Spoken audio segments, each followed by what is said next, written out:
In 2015, I became a passionate, faithful Fenn treasure hunter. I read his books, watched his videos, and began searching. Fenn has said the person who finds a treasure will have studied the poem over and over, and thought and analyzed and moved with confidence. Nothing about it will be accidental, so I did exactly that. There are a few clues that I found to be essential. Fenn said, all of the information you need to find a treasure is in the poem. The poem will lead you to the treasure if you know where to start. Start at the beginning and begin at where warm water halts is the first clue. Clues are in a consecutive order, and if you think you have clue 1 solved and can't find the next clue, you're probably searching in the wrong place. I took all of Fenn's words literal, as he repeatedly advised us to do, and I was able to come up with a complete solve. I am sharing it in video clip for the common good. Warm water halts in Glenwood Springs, Colorado like no place else in the world. In this small Rocky Mountain town, 5,760 feet above sea level, 3,500,000 gallons of water per day pours up out of the ground at a temperature of 122 degrees. Too hot to use as is, it's mixed with cold water before it flows into the large public pools and spas. Afterwards, it spills over into the cold Colorado River. The new Interstate 70 East Highway will take you into Glenwood Canyon. It too is famous as the most expensive 17 miles of road in the world. To ensure minimal impact on the ecosystem and the natural scenery, the road is almost all bridges and tunnels.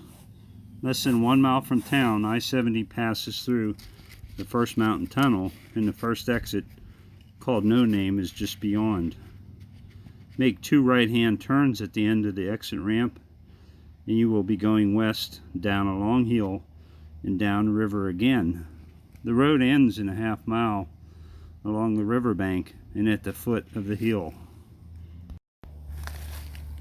A parking area provides access to a hike-bike trail that leads back into town.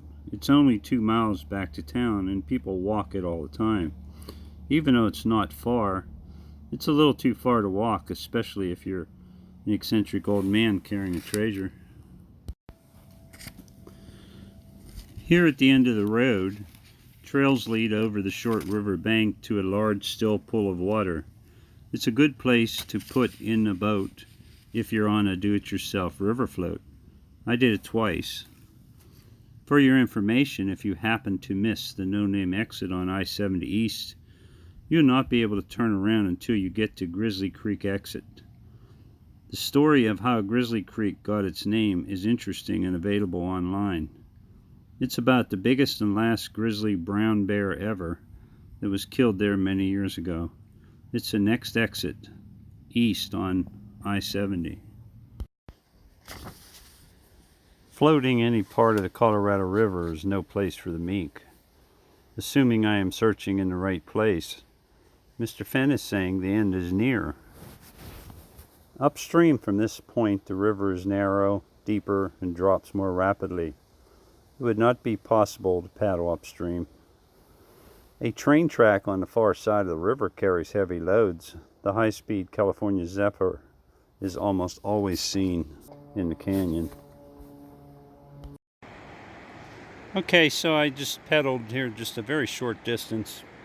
I don't even think it was half a mile, and I'm on the extent of what is called Horseshoe Bend. And if I was floating this river and bringing my treasure here, which is a pretty eccentric thing to be doing, but that's the game we're playing here. And I looked up and I might say, okay, that's a blaze. Let's call that a blaze. It's a notch, a big notch. It's going to be there in 1,000 years, more than likely, unless this mountain caves in. If you've been wise and found the blaze, look quickly down your quest to cease. Well, at that point, when I first pursued this treasure in 2015, that was a changing point for me, because I said, oh shit, he put it in a river. And I wasn't too happy about that. Oh man, if you put it in the river, that's not good. Somebody's going to drown. There are two phrases in the poem that lead me to believe that Forrest Fenn was traveling in a boat. They are put in and paddle up. A boat would be traveling quickly through this section of moderate rapids, and saying look quickly implies do it hurriedly because you're moving along and you will miss it if you don't. How would he know you were not just standing in proximity to the treasure and have all the time in the world to look?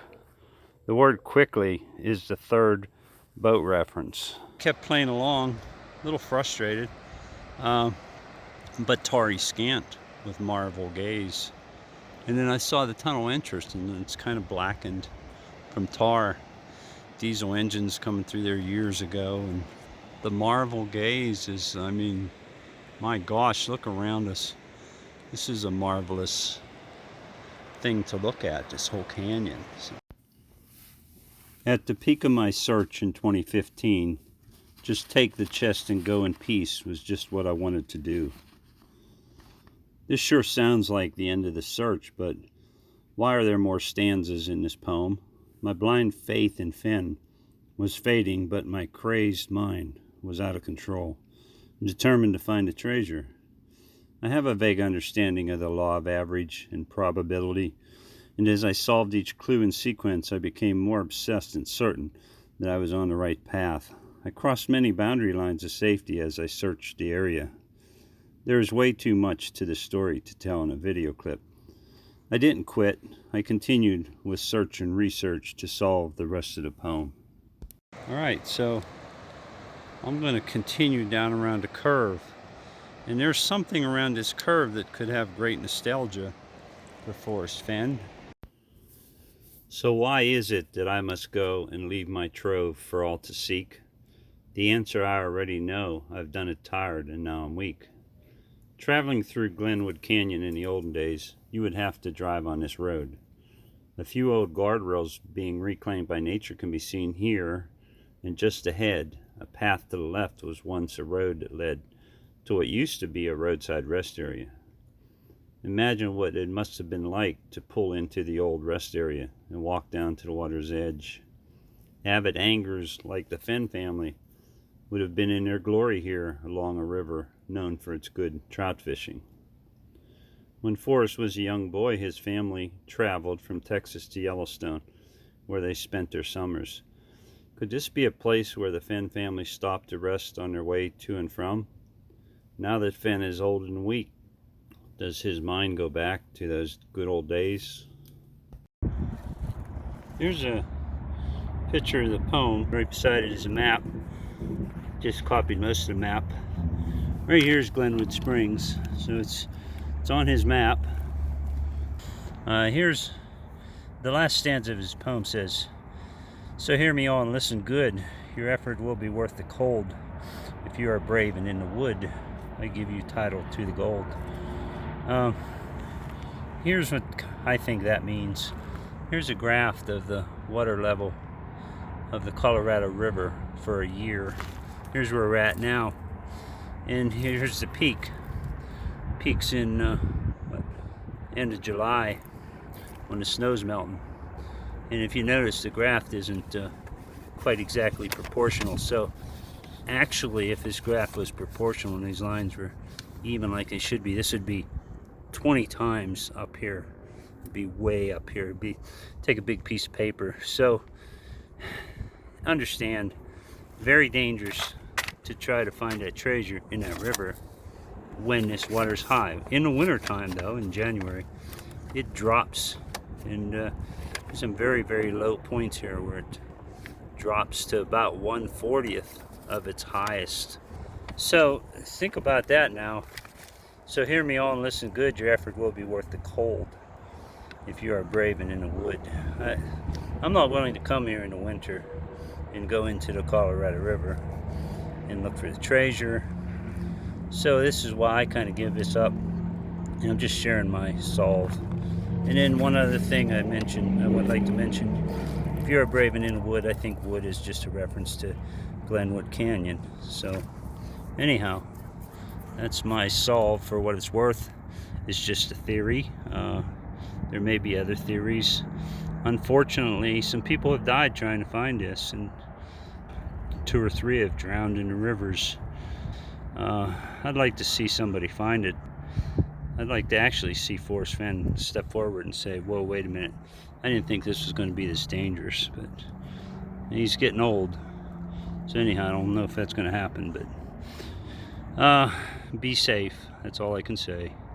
And I always thought I was too level-headed to get into this so deeply, but it's because I never got involved in gambling or even pyramid schemes over the years, and that I have had opportunities, and it just this one got me sucked in, and I've learned about myself, and don't think you can't get sucked in, and I think there's quite a bit of deception here. It's my honest opinion, but I hope I'm wrong, but just be careful. All right, thanks for watching.